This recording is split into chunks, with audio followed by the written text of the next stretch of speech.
Hey guys, I'm Jensen, and I'm a first-year student here at MIT studying electrical engineering, computer science, and economics.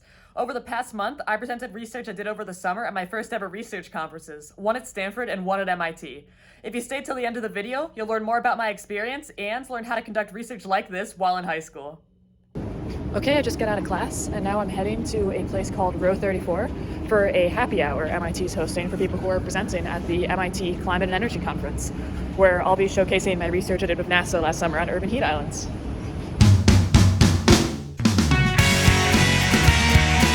Wanted to thank you all for coming out. Thank you for your support, especially the sponsors. Thank you for your participation, for the poster presenters and the speakers. I look forward to making this an awesome event. We couldn't have done it without you. So thank you very much.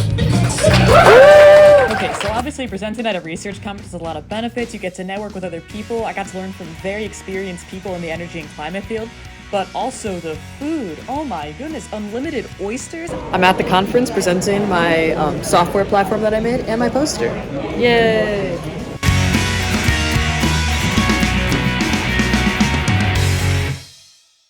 I finished my research poster presentation. I stood for 3 hours straight presenting. My voice is dead, and I'm heading back to my dorm. Got my poster in this nice tube here to keep with me for Stanford this next week. It was really fun. I got to talk to so many people who had some really interesting insights. I had a really great time at the research conference. I learned so much from other researchers, and actually some of those discussions led to the research I'm going to be doing on algae next semester. I had such an amazing time, and just 2 days after that conference, I left to go to Stanford for the C3E Energy Conference to present my work. I'm at the airport. I got through security with my poster, and now I'm gonna go get some breakfast and board my plane. Off to Stanford I go. Boarding my flight.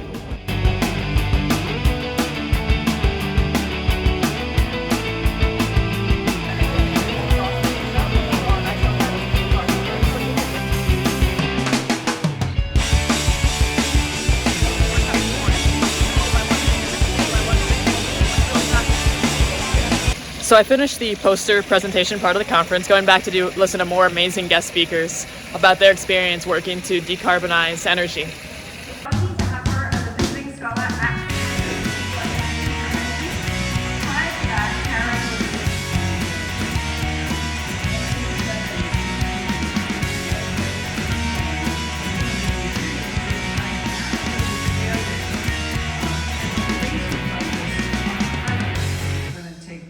I had an amazing time at the C3E Energy Conference at Stanford. It was amazing hearing from such experienced energy professionals about their work. Afterward, I met up with the other MIT presenters, and then with my mom, who came over for the conference to get pizza. After that, I met up with some friends I have at Stanford University from all the scholarships and competitions I did in high school. We're considering forming a team for the Stanford Tree Hacks Hackathon in February, so I'll keep you posted on if that happens. And finally, after all that, I flew back to MIT. I just got back to Simmons Hall, my dorm, and that's the end of my trip. Now I have to stay up till like 3 a.m. studying for the physics test I have to make up tomorrow.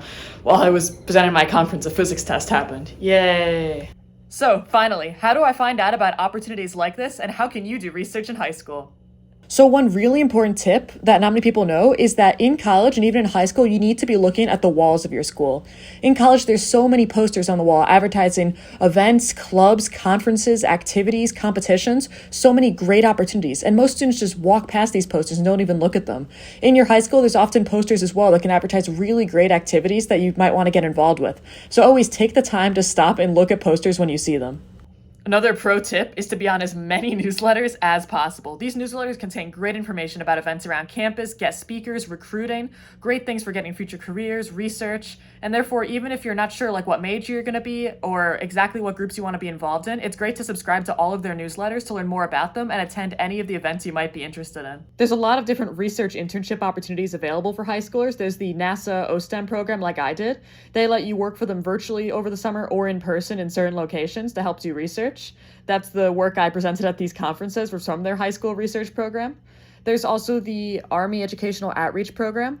That way you can actually connect with a different military group like the Navy and help do research. I know a student who did research on ship design through that program, and another student who did more computational research through it.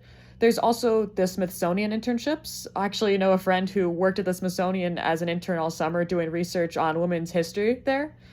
Also, a lot of the national laboratories have internship programs as well. I live near Fermi National Laboratory, so I found their internship program for high schoolers, and I was accepted after my junior year. So I got to do some research on quantum mechanics where I learned so much. It was a great experience.